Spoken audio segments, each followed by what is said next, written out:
Who disrupts my coronation? Everyone has been destroyed because of this freak. I won't allow it! These babies just saved this lame fest party!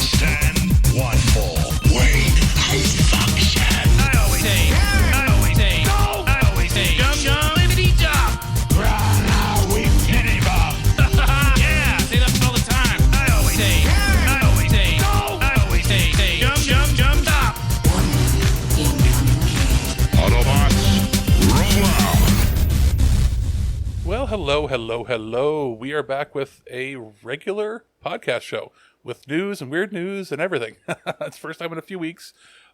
Schedules finally aligned. The death crazy weather was more tolerable. Birdman was able to actually gather some stories. I gathered some as well.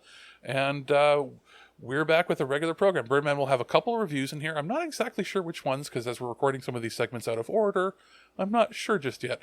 I'll have one as well in here, and we'll alternate between them, and we'll be back, I guess, next week with another regular show, and then Birdman is back full-time, and I'll be taking a break shortly after that week. So I'm happy to be back to doing the regular show. There's been a lot of news in the last few weeks, some of which we would have covered, some of which we wouldn't have. There's, I believe right now, as I'm starting this segment here, Comic-Con is just starting, and some of that news is probably going to trickle into the next week's show, just because of how we're recording things. But that'll give it time for the news and rumors to settle down, and we'll know concretely exactly what's going on. So we're going to kick off with one of Birdman's reviews, and I'll be back with the news in just a little bit here. You led me straight to the lost city. Now, prepare to die. There were just hundreds of snakes in this temple just waiting for us to show up. What? Why aren't they biting that guy? This is ridiculous. Delete.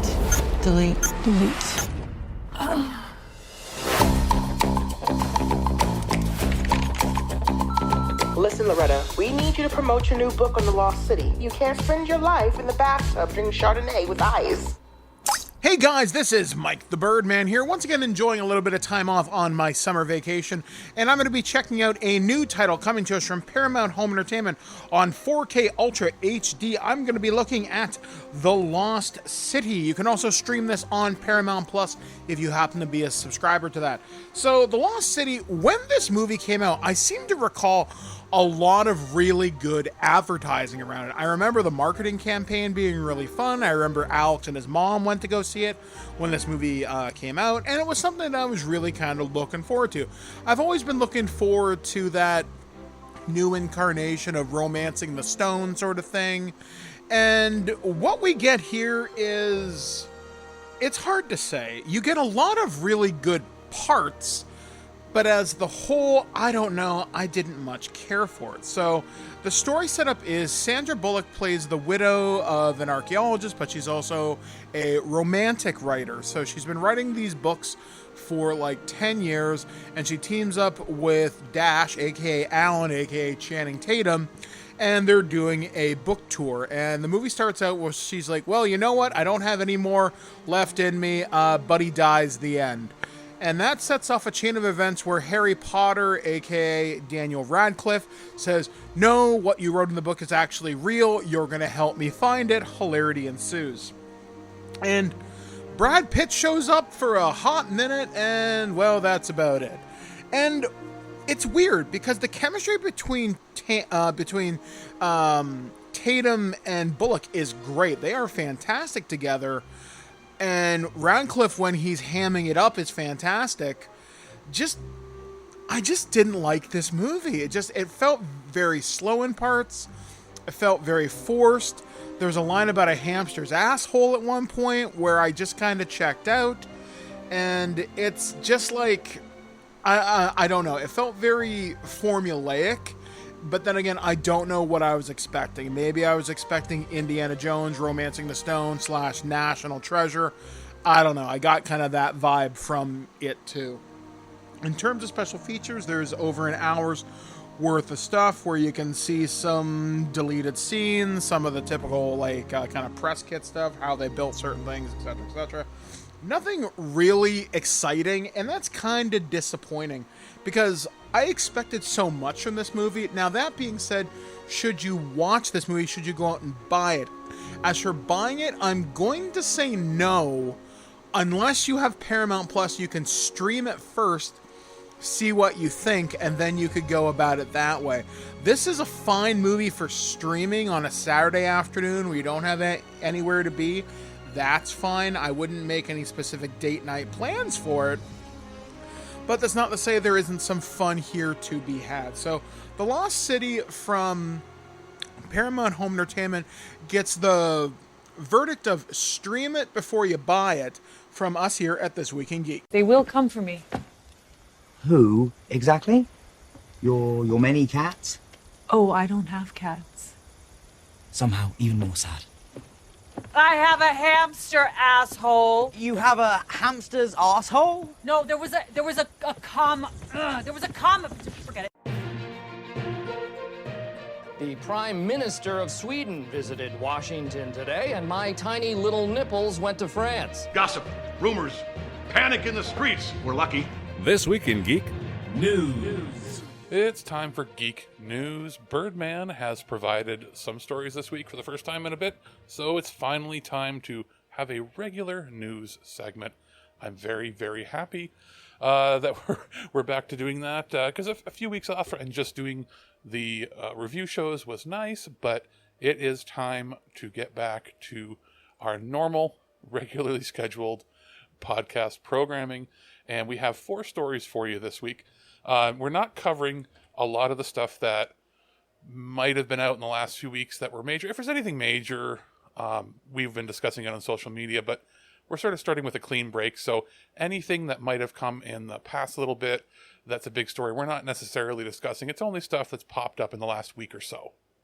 I have not pre-read any of these stories, so without further ado, we'll go in and get my thoughts on some of the bigger reports coming out this week. Now, this is the weekend of Comic-Con. There will be some announcements that may be leaked early here. The rest, we'll have to wait till next week to discuss, as that will be when everything is, sort of settled and we know exactly what's going on and what's been confirmed for sure. We've had enough time to disseminate and basically understand everything that came out of the big Comic-Con this year. So this first story is from Superhero Hype, but it's been reported on other sites as well. And it is Rob Zombie confirms The Munsters is going straight to Netflix. On social media, we've been discussing this project since it was announced, and we saw the trailer, which was quite frankly pretty terrible. There's some division as to whether it has the spirit of the original show or not. The problem seems to be in execution, budgetary, odd choices for not soundproofing anything and not sound treating a room, not getting proper ambient noise, not even using a measuring stick to measure how far away from the camera the actors are when they're speaking so that you can properly mix the audio so that it sounds like it's coming from the right direction. There's a lot of problems having. But anyway, let's get into the story here. Last week, Rob Zombie finally shared a full-length trailer for his take on The Munsters. The first trailer revealed that it takes place before the events of the original TV series, and it also attempts to capture the zany madcap spirit that turned its characters into household names almost 60 years ago. However, there were 2 key absences aside from Eddie and Marilyn. The trailer neglected to announce the release date and whether the film was going directly to streaming as previously rumored. Now, I remember them having promotional art out saying that it was going to theaters and a same-day release on Peacock. But that doesn't appear to be the case now. I think they pulled those. Those were official pictures I saw. And apparently the response has been so bad, that's the rumor at least, that they pulled the theatrical release entirely and they're not even going to be showing the program on their own streaming platform. It says here, the director took to Instagram to confirm that The Munsters would premiere on Netflix later this year. Zombie paired the announcement with a plug for another upcoming Netflix reboot, Wednesday, which stars Jenna Ortega as the Addams Family daughter. He also noted that this isn't the first time that the two franchises will have competed for ratings. The original Munsters ran famously overlapped with that of the first live-action Addams Family series, which, in my opinion, is a much better show, which likewise aired from 64 to 66, but while these shows aired in different networks, Munsters on CBS, Addams Family on ABC, this time the characters will live under the same roof, so to speak. Now, it says here, news that The Munsters is heading to Netflix is rather surprising. The film hails from Universal's 1440 Entertainment banner, which typically handles the studio's home media releases. Not just home media releases. They tend to handle the terrible sequels. Like, if you're looking for, like, Scorpion King 7, that's where you go, with, like, the rock-bottom budgets. It says, this led many to believe that the movie would eventually stream on Peacock. Regardless, Bloody Disgusting reported back in May this year that Netflix had bought the rights to the film, although Zombie didn't address those rumors until today. The Munsters will debut sometime in September. The fact that they won't even put it on their own, like, Peacock is really struggling for viewers. The fact that it's not available in most countries and it's only available in the States, they've had rights issues trying to get agreements with other countries. And very few programs released on Peacock have had any success either commercially or brought eyes to the platform. And they're starved for content. It's completely owned in-house, produced in-house by a studio that would put direct-to-video stuff on that platform, and that they haven't and didn't want it. They saw like, apparently it hadn't finished filming until a few weeks ago, and way back in May they saw what was being done and went, no, we don't want this. This is a death knell for Zombie's career. Take out the fact that his style doesn't really fit this. He says he's a super fan, but it's not coming across on screen. And I'm not somebody to be ageist, but if these are supposed to be before the original show and they're supposed to be younger, the actors portraying the characters are 20 years older than the actors that were portraying the characters back in the day. So they're supposed to be like in their 20s, maybe, or early 30s, but like Sherry Moon Zombie's in her early 50s, and she looks older than the actress that played in the original show. It's not fitting. This is like a fan film that they got a bunch of money to spend. It was like apparently $40-some-odd million. It looks like it was an asylum picture filmed for $2 million, and they filmed it overseas where it was dirt cheap. Did they pocket all the money? Like, something's not adding up. So it looks like they're putting it on Netflix just to kill it off. Because they probably got some of the production money back from Netflix rather than having to put it on their own platform that nobody's going to watch. Again, that's my opinion, but it looks bad. So we'll see. I mean, the real question is, do Birdman and I have to watch this together and do a commentary? I don't know. I don't know if I can sit through it. We'll see what happens in September and October. The next story here is, actually, it looks like there's a few here from Super Hype, just because Birdman grabbed them, I guess, together. But the next story here is, a new report details Justice League director Zack Snyder's conflict with Warner Brothers. It says here, today Zack Snyder's Justice League is available on digital, and while the director's cut premiered on HBO Max last year, the saga of Snyder's conflict with Warner Bros. Has just added another chapter. Rolling Stone has published an extensive story about the deterioration of the relationship between the director and the studio, but the headline alone contends that Snyder Cut movement was driven by fake accounts.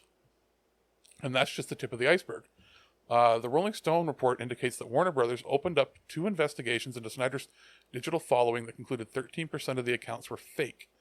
To be sure, there are definitely genuine Snyder fans, and 13% is far from a majority, but the report does add that the movement was amplified by a disproportionate number of bogus accounts.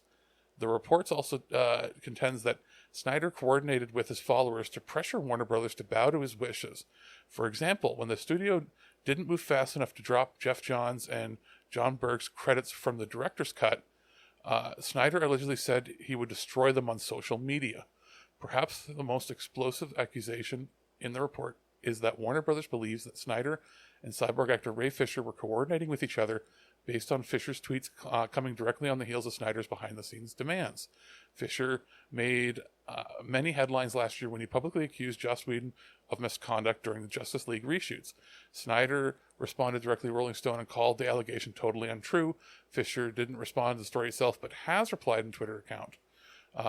His reply was, Rolling Stone needs to amend its article immediately. Neither myself nor anyone on my team ever declined to comment to Rolling Stone. Further, this type of rumor mill reporting is offensive, dangerous, and willingly evasive of fact. Additionally, the report notes that the reason Warner Brothers was skeptical about the legitimacy of the Snyder Cut movement was because of pricey publicity stunts like ads in Times Square and the plane that flew over Comic-Con with a Snyder Cut banner. The implication appears to be Snyder bankrolled those himself, but the report doesn't directly accuse the director of that. The key takeaway from this is that it appears to be a lot of bad blood towards Snyder from within the studio. In turn, Snyder offered a response to Rolling Stone. As an artist, it was fulfilling to be able to finally see my vision realized after such a difficult time in my life and for it to be so well received. I'll be honest, I really didn't like it. I didn't like either cut. I found he has a horrible vision when it comes to just the cinematic, his color choices. Everything looks like shiny plastic when he makes movies. Even when he makes it sepia tone, they're not visually appealing. Everything he does looks better as still frames than it does in motion. And I've thought that all the way back with all of his films. He's not a very good director. And again, part of that is opinion, part of that is just look at the performance of his movies overall. And look at them out of the lens of just when they came out. Look at them in history. They're not really well received or well remembered. They're remembered as gimmicks of their time. And it says here in the article, I am grateful to both the fan and the community and Warner Brothers for allowing this to happen. To dwell on the negativity and rumors serves no one. If this is indeed a balanced article, I hope that all the good work and in parenthesis, charitable contributions the fandom has done is being represented. You can read the full story on this other site. What do you think? Blah, blah, blah, blah, blah. Regardless of what the truth is in this, I'm glad that he's probably no longer making movies for Warner Brothers and ruining hundreds of millions of dollars worth of pictures and resources, because I just find everything he does to be so boring and visually ugly, like truly visually ugly, not interesting at all. So, yeah. The next one here is a story again from Superhero Hype, and it's HBO hid canceled Game of Thrones prequel from George R.R. Martin.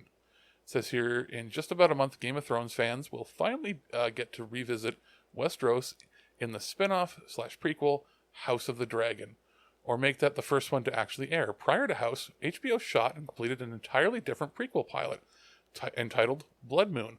According to the Hollywood Reporter, the $35 million budget canceled prequel miniseries starring Naomi Watts was locked away in a dungeon so deep that even George R.R. Martin has never been allowed to see it. What was the problem? According to then Warner Media chairman Robert Greenblatt, it wasn't unwatchable or horrible or anything. It was very well produced and looked extraordinary, but it didn't take me to the same place as the original series. It didn't have the depth and richness that the original series pilot did. The plot extrapolated from 8 lines of Martin's text, revolved around the wedding of a southern house to a northern house, and it got into the whole history of the White Walkers. Blood Moon initially beat out other pitches, including one similar to House of the Dragon, mainly because HBO wanted to do something completely different from Game of Thrones battle for the throne formula. Among the initially rejected ideas, a script about the destruction of the ancient Targaryen Empire of Valyria by Max Borstein, who did Kong Skull Island. Another was a take on the Dornish warrior queen Nymeria by Oscar winner Brian Hedgeland, who did LA Confidential. And yet another was about Aegon Targaryen's conquest of Westeros, and penned by Rand Ravitch and Far Shariat, who did The Astronaut's Wife. The script portrayed William the Conqueror-inspired figure as a drunken lout. In the end, it was George R.R. Martin who kept pushing for Dance of the Dragons based storyline, and frequent Game of Thrones director, now House of the Dragon showrunner, Miguel Sapochnik, who made the point that the fans probably didn't want something drastically different, saying, "If it ain't broken, don't fix it." And HBO's chief content officer, Casey Bloys, said, "Good. I think season 8 had been divisive. Blood Moon hadn't worked out for them, and they wanted to retain their fans. They wanted to come back to what they knew." And that's interesting, actually. The fact that they spent 30... Usually a pilot usually it's a cheaper affair. Unless they want to make it a movie first.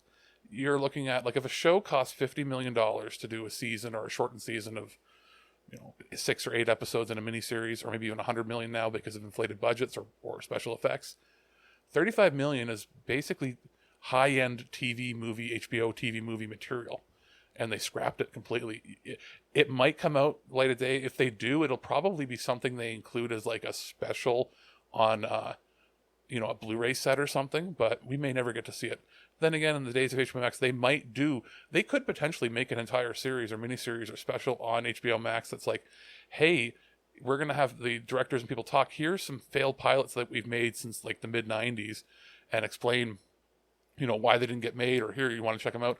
They did that at some point. I forget which company it was, put out DVD sets, late 90s, early 2000s, where it was failed pilots. And I'm not talking like the Warner Archive. They did that eventually, but where it was like manufacturer on demand, TV pilots, movies that didn't get made.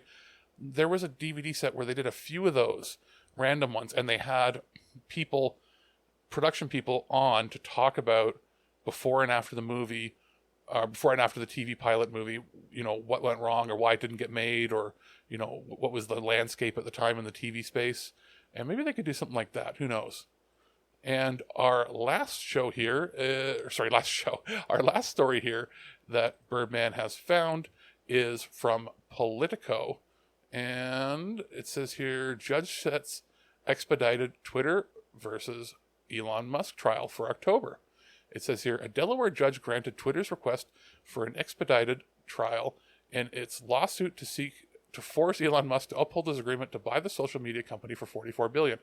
This is coming from the fact that he's notorious for saying he's going to do things and then not doing it. When it comes to a publicly traded company, you can't do that. Once you've made a bid or made an offer, you have to pull through. Otherwise, you end up manipulating the market. That's sort of the background of what this has happened. And he has a reputation for doing bullshit like this for publicity. Chancellor Kathleen St. J. McCormick, sorry, it's a long name, said the case will proceed with a 5-day trial in October, favoring Twitter's request for a speedy trial to avoid the irreparable harm delays might cause. The lawsuit marks the latest in a months-long back and forth between Twitter and Musk over his April offer to buy the platform for $54.20 per share and take the company private. Market conditions have since depressed Twitter's value. Musk is trying to get out of the deal over claims that the company has failed to cooperate with his endeavors to determine the number of fake accounts on the platform. Twitter is seeking to force Musk to buy the company on October 24th and has sought a September trial. McCormick's decision could indicate Musk's arguments that he needed more time to assess the number of fake accounts on the platform may not play into the court's ultimate decision on the case. In setting the October date, McCormick said the longer the merger transaction remains in limbo, the longer the cloud of uncertainty casts over the company and greater risk of irreparable harm to sellers and the target itself. Musk has requested a February 2023 trial, saying the time is needed for the court to review the case of the enormous magnitude before his debt financing expires on April 25th, 2023. His lawyer, Andrew Rossman, said that since the two parties are in litigation, the October 24th deadline is now an artificial one without meaning. McCormick said that though the contractual language indicates the October 24th deadline is not a hard and fast deadline, delays threaten irreparable harm to the sellers and Twitter. Musk had said that the fake spam accounts make up more than a reported 5% of Twitter's monetizable daily active users, a figure the company has claimed by multiple SEC filings. A Twitter spokesperson said the company is pleased that the court agreed to expedite the trial. Musk's attorneys did not immediately respond to requests for comment. Musk has been and remains contractually obligated to use his best efforts to close the deal. Twitter's attorney William Savitt said during Tuesday hearing, what he's doing is the exact opposite of best efforts. Savitt said the percentage of bots is not relevant. Nothing in the merger agreement turns on that question. The agreement doesn't even mention bots or spam or anything like that. Buyer's remorse can be an overused phrase, Your Honor, but it sure looks like what we have here, and the false accounts appear to be the vehicle, he said.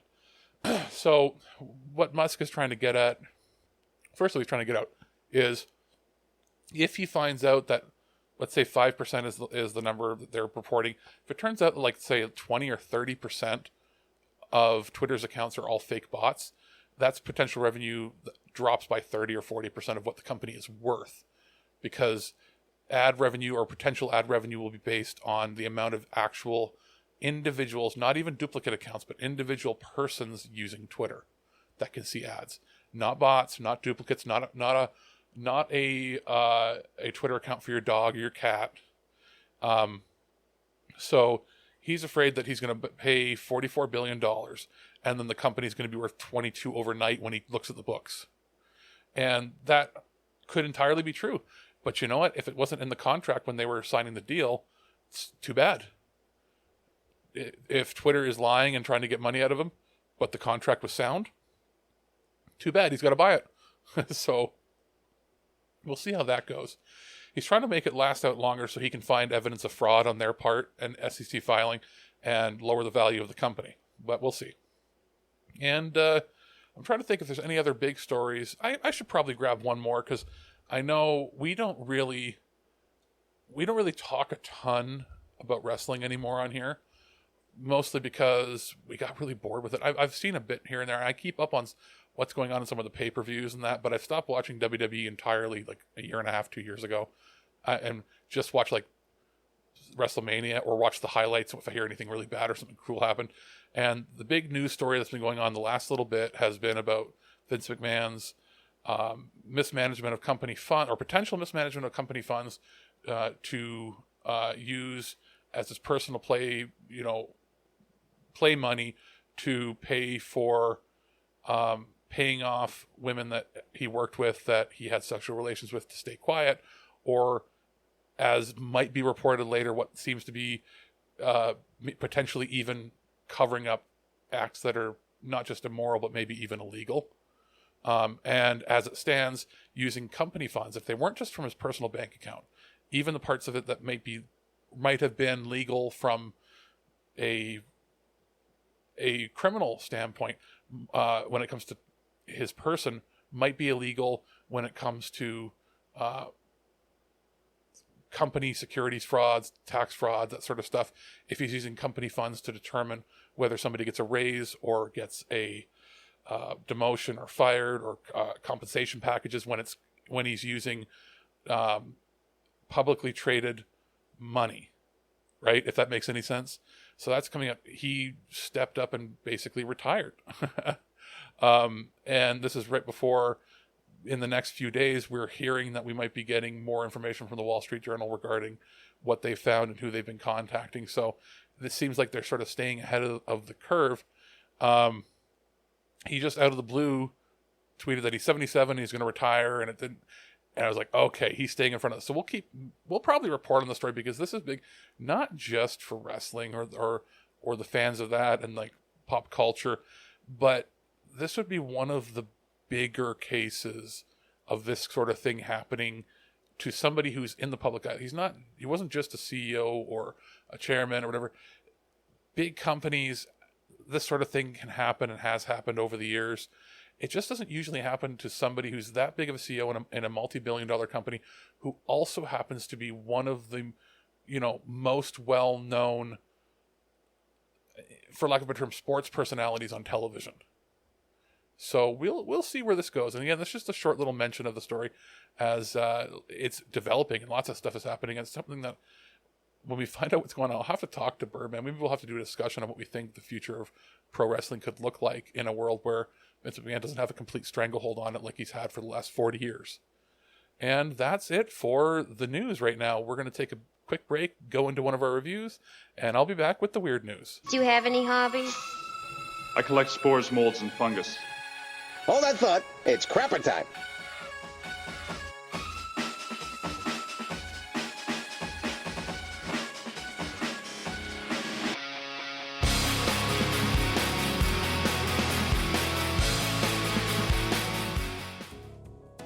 As I mentioned on last week's show, I've received a box with a couple movies and TV shows to review from our friends over at Film Chest, which we hadn't seen in quite a while, but they've had some releases over the last little bit. And in this little quick review, I'm going to be talking about The Invisible Man. Now, that is the original TV show, not the original movies, not the remake movies that have come out in decades since, not the early 2000s Sci-Fi Channel remake. This is the 1950s TV show, which has been previously released on DVD. I actually had it years ago when they released them, and I believe it was released in 2 separate sets that had the 2 seasons on it. This time it's packaged together on 3 DVDs that take up the full dual-layer discs, and there's also included a guide with an episode synopsis of each episode, which is always good that Film Chest includes stuff like that, so you can sort of jump to an episode if you're thinking of, I want to watch something random. And this is one of the better releases of something that had been, I thought was in the public domain. It might still be in the public domain, but they've gone and cleaned up the picture a fair bit. It's not overly washed out. They haven't done a lot of digital noise reduction.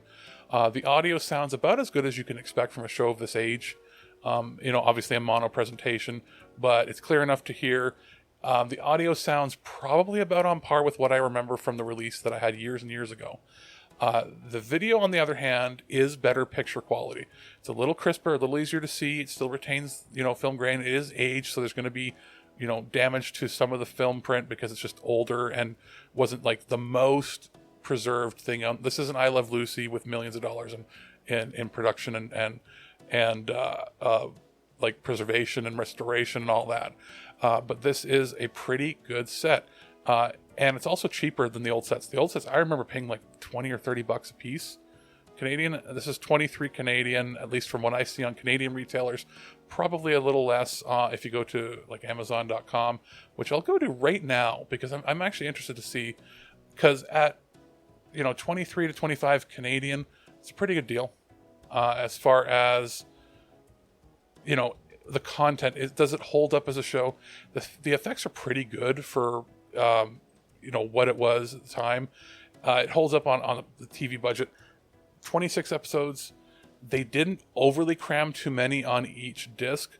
I was worried that might be an issue where if they try to cram too much on there, or it lowers the resolution, or sometimes what happens with these older shows, when they're black and white, they try to save on space because there's a format that you can encode a video at for DVD that's considered official. It's officially a format, a resolution format where you not only is it interlaced, but it's got half of the it's got basically half of the, I think it's horizontal or vertical resolution, even less so. Like basically you can cram twice as much video on the disc and it loses maybe 25% of its perceptual quality when watched on an interlaced TV. And that's what a lot of the companies used to do with cheaper releases where they crammed a lot of episodes on. It basically cut the resolution technically in half, and the data rate could be a little lower to cram, let's say, twice as many episodes on a disc. That doesn't appear to be the case here. It looks to be a 480i proper scan. It's not 480p. Very few DVDs were actually progressive scan DVDs. So it is interlaced, but that helps with the black and white. That looks perfectly fine. Most modern players are going to de-interlace it just fine. As far as anything else included, there's not really any other features because they just crammed all the episodes on here. But it is a pretty good release of an older show that had been out of print for quite some time, and those old DVD sets would creep up in price, and they weren't worth what they were, asking for when it comes to out of print DVDs. If there's anything I'd say that like constructive about this is, I would suggest maybe again, like I mentioned on the previous review, in the future it might be worth actually offering an option with these where you can get them as standard def on Blu-ray. And that's where you'd put all 26 episodes at 480p on a Blu-ray, because you can do 480p then, fully progressive scan at the print, because they would have been scanned at a higher resolution than this anyway. You don't scan something at standard def anymore. Even for, releasing it on standard def, you'd be scanning at a higher resolution. You could put it at 480p, audio the same, using a more advanced codec with a slightly higher bit rate. It would preserve the picture a little more, and you could fit it all on one disc, and you could charge the same price. You might even be able to charge more. So, like in this case, 25-ish Canadian, and as far as what's it going to be American? Let me check out here right now. You're looking at MSRP at $20. Amazon currently has a sale for $12, and that's actually quite a good deal if you can pick it up that way. But again, the archivist in me, the ease of use person, especially if you're marketing this to elderly people or older people, or most people that have a player now aren't playing on a DVD player, they're playing it on a game console or something with a Blu-ray, I would say maybe just encode it in the format and give us the option where you can have it on a Blu-ray, because you could easily fit all 26 episodes at a higher bit rate, and you could pop it in and have one disc to play it all. And again, you could charge MSRP $5-10 more than what you're getting from the sale, and you'd get it because there's very few, even elderly people, that have a player that isn't a Blu-ray player anymore. So that being said, it is a good set, especially if you're an American. You can pick it up for $12. Totally worth it. And I'd like to see what they've got coming next from Film Chest. Go crazy? Don't mind if I do! Human sacrifice, dogs and cats living together, mass hysteria! It's time for the weird news.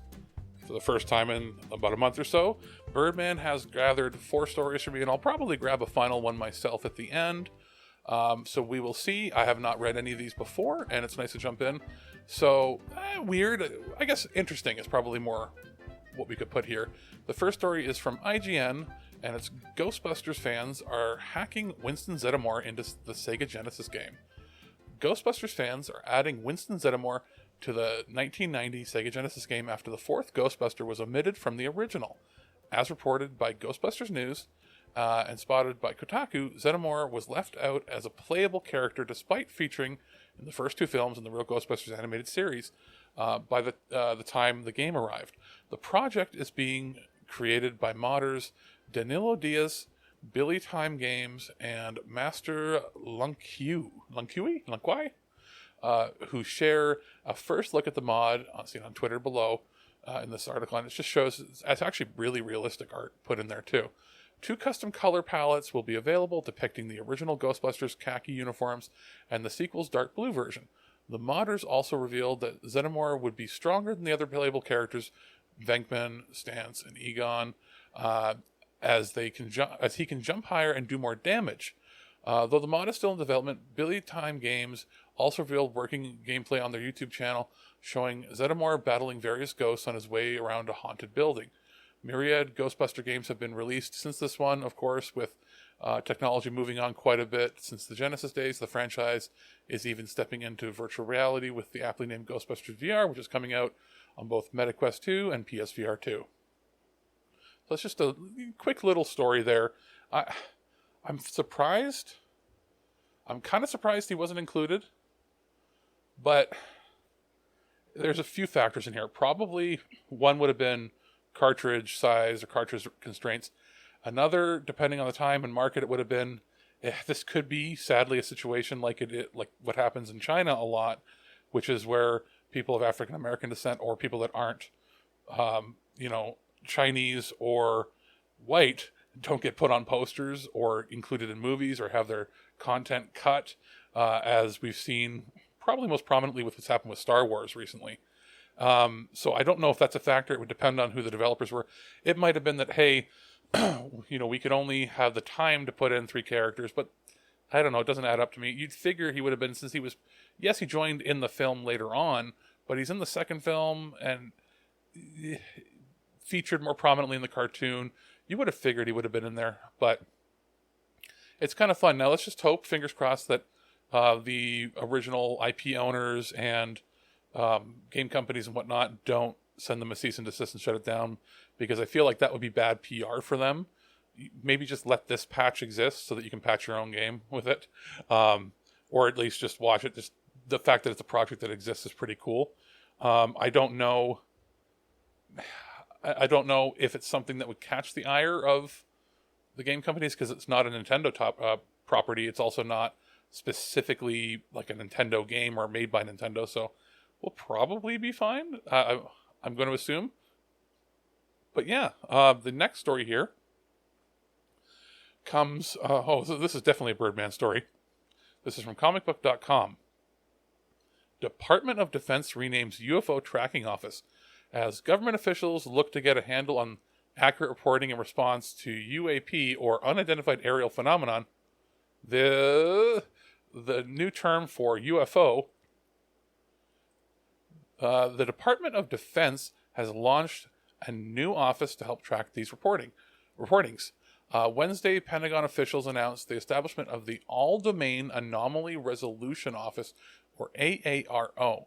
The AARO will replace the Airborne Object Identification and Management Group in an attempt to keep broader reports, including the monitoring of unidentified crafts and objects that also appear underwater.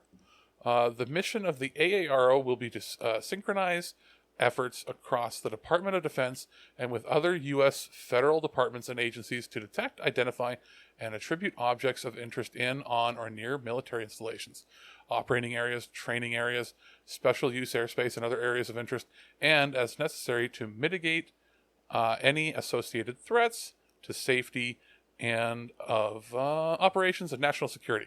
This includes anomalous, unidentified space, airborne, submerged, or transmedium objects.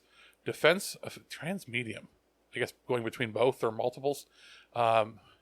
Defense officials offered in a press release the AARO will be helmed by Undersecretary of Defense for Intelligence and Security Ronald Moultrie, and will be responsible for surveillance, collection, and reporting of UAP system capabilities and design, intelligence operations and analysis, mitigation and defeat, governance, and science and technology. It is vital to our national security and the safety of our military personnel that we maintain awareness of anomalous objects in all domains. He offered in a memo to the Pentagon staff. He added, "We must also keep pace with the development and employment of novel technology by our adversaries.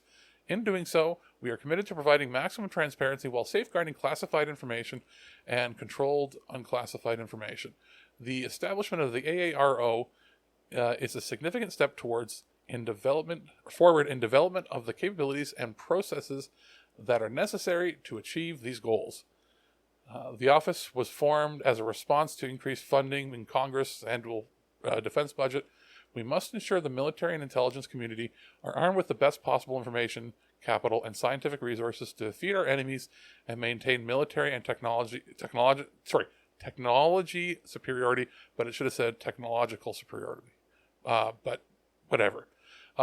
He continued, "This amendment will play an important role in furthering Congress's ability to fact gather and further prove or disprove the origin and threat nature of whatever seems to be flying in our skies." Basically, UFO research and defense and discovery got a big budget boost, and now they're actually going to fund it better than they ever have. Cool. That's definitely a Birdman story. Now we have another story. This is from Nintendo Soup. Birdman grabbed this one. Scoot Airline reveals Pokemon-themed airplane. Okay, that's a little weird. It's painted with tons of Pokemons all on the outside. Singaporean low-cost airline Scoot has revealed they will be rolling out its own Pokemon-themed plane.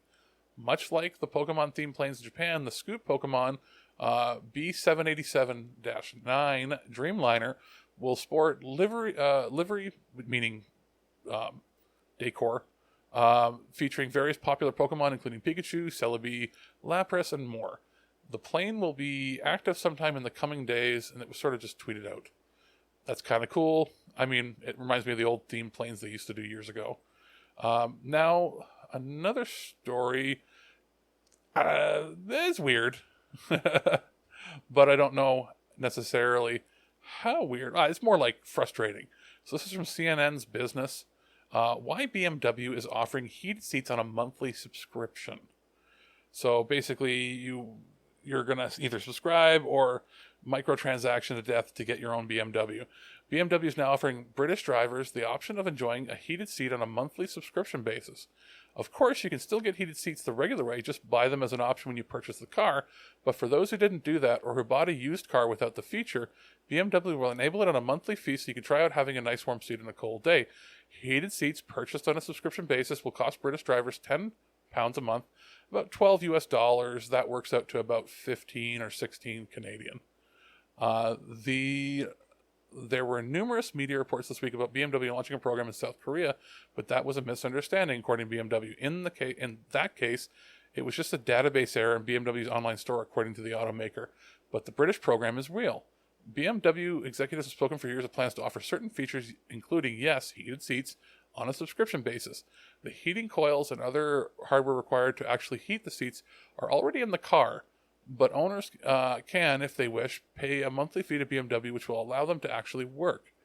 The benefit would be a lower upfront price of the car and potentially the ability to only pay for the feature when it might be needed, like in the winter. Oh, the problem here is I paid to have it. It's the features in my car.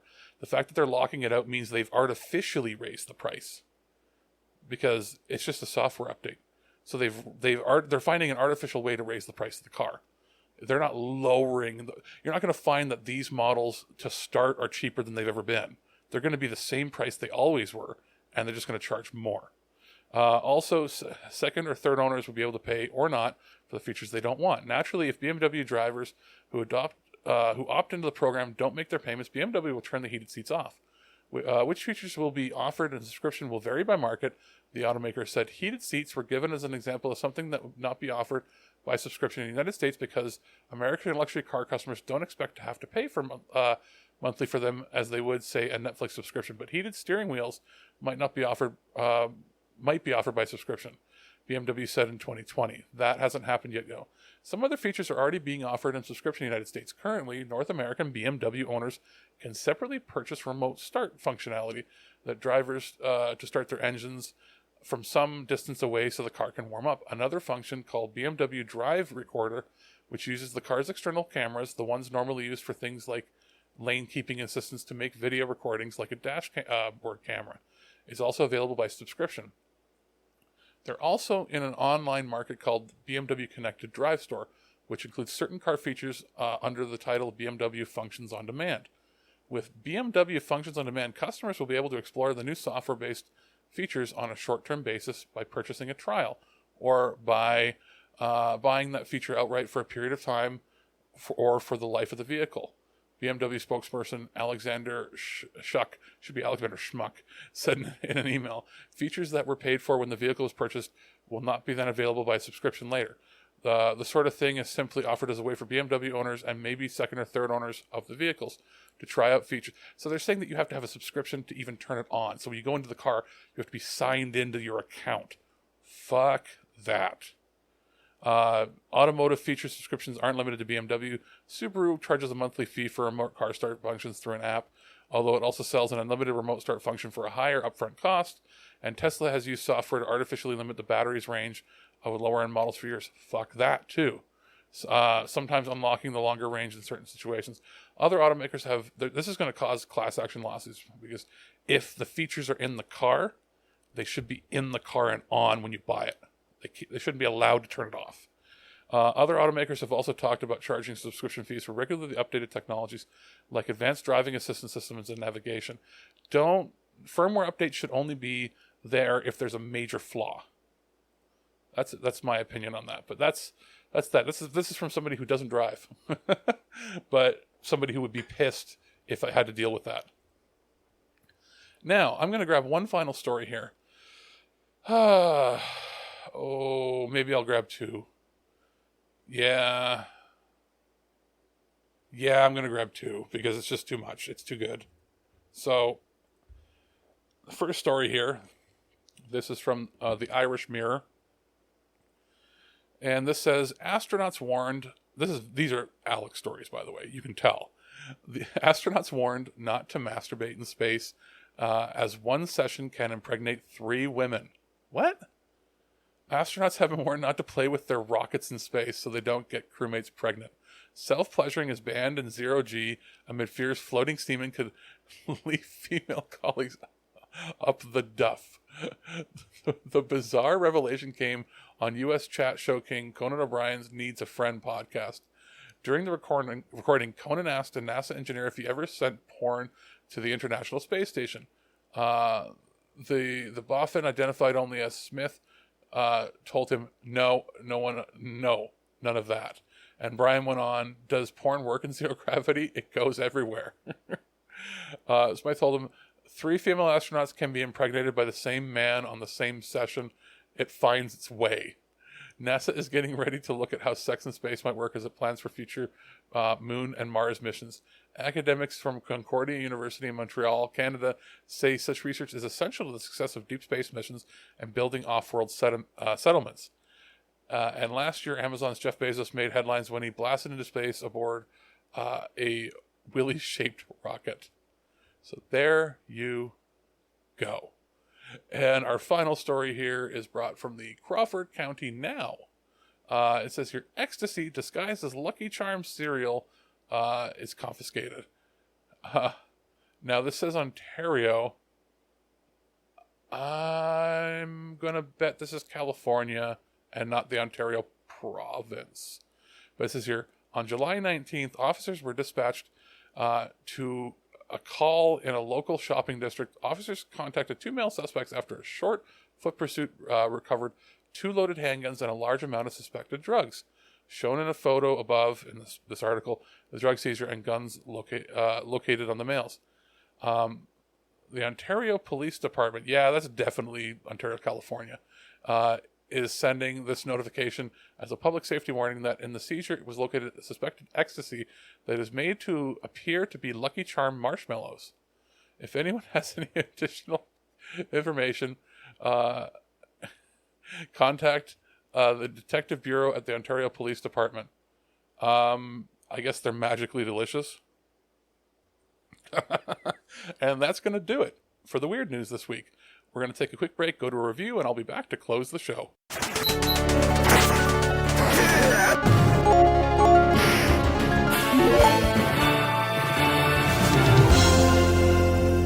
Hey guys, Mike the Birdman here. We're going to be taking a look at something that we got for review from our friends over at Capcom. We are looking at Capcom Arcade's second stadium. We are reviewing this on the PlayStation 5. I didn't get a chance to play the first Capcom Arcade Stadium when it came out last year, but I was really looking forward to this one because it had Mega Man, those 2 fighting games in it, which I had on my old Capcom 18-in-1 CPS2 cabinet, but I was also really looking forward to playing the Street Fighter Alpha series again on a different console, because I do have this in the Street Fighter 30th anniversary that came out a while ago.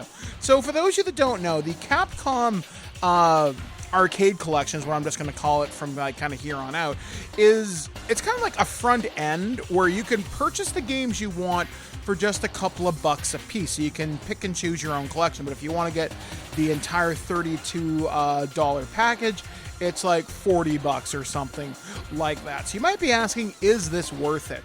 A lot of the titles that I played, I had never played before. There's a lot of shooters on here.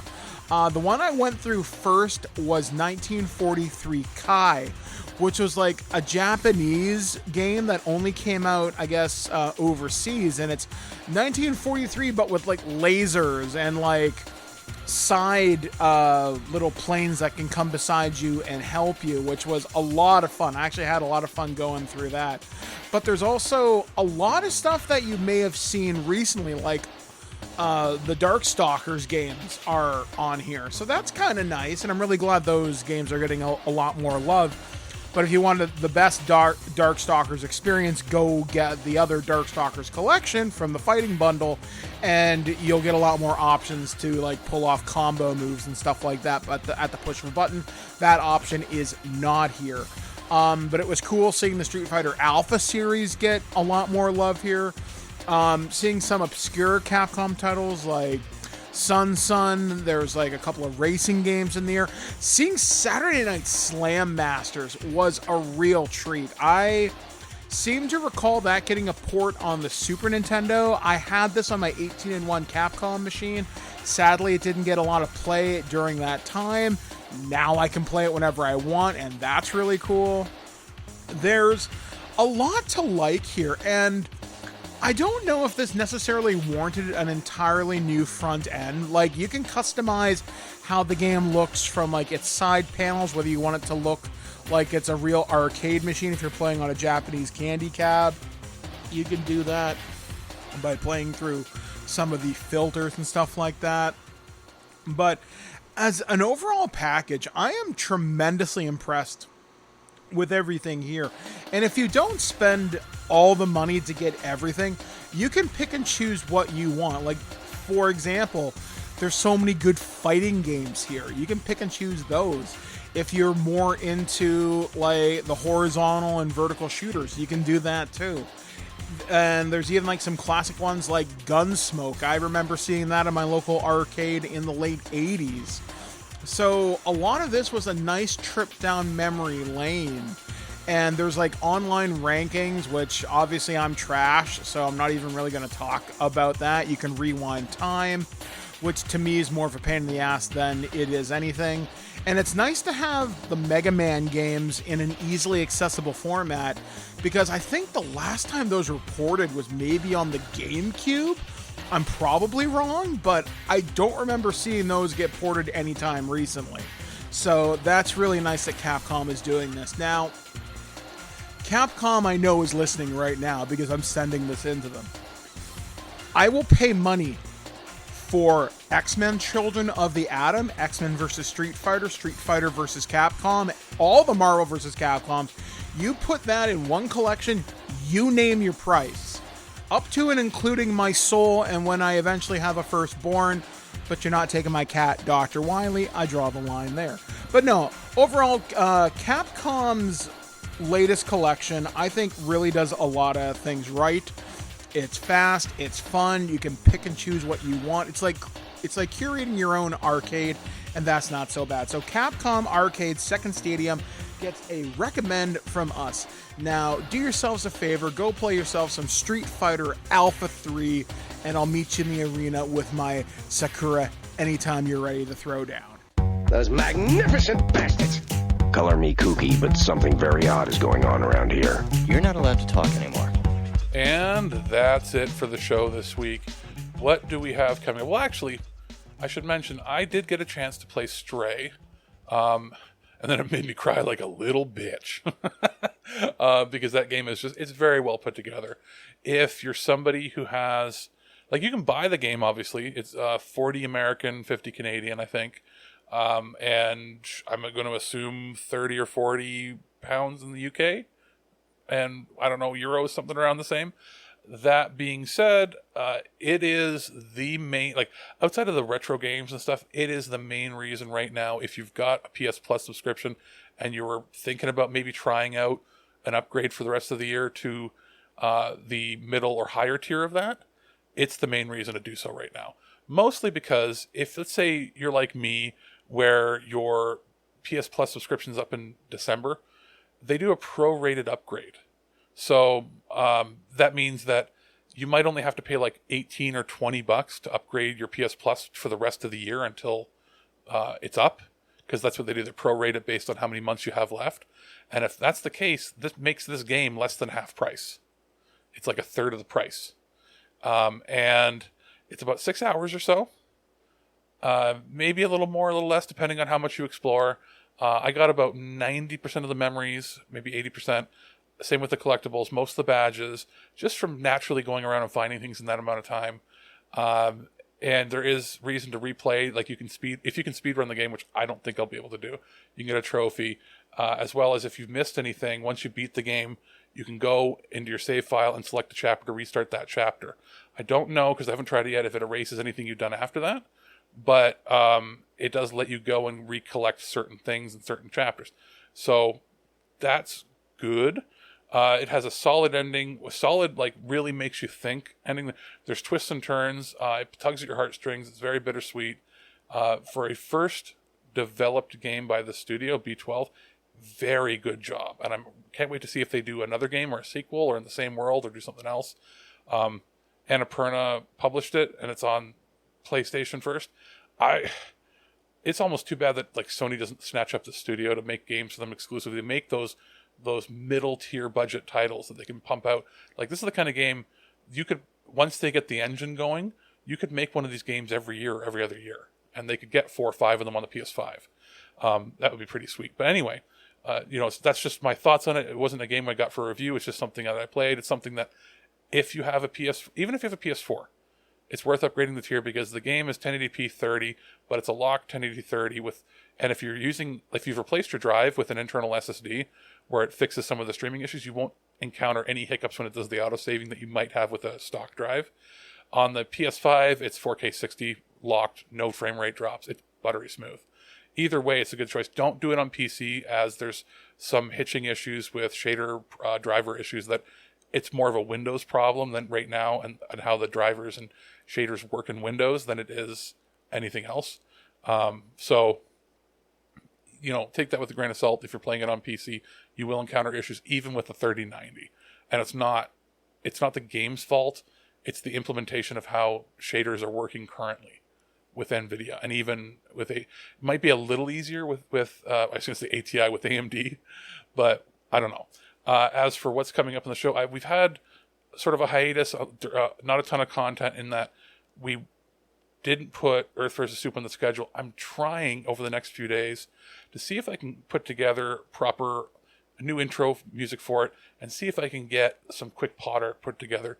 And once that's done, we'll be sort of celebrating the 100th episode of Earth vs. Soup with reconfiguring our website so that past episodes will have the new artwork. I'll have to go in manually and do that for the 99 episodes. There might be a mass tool I can use.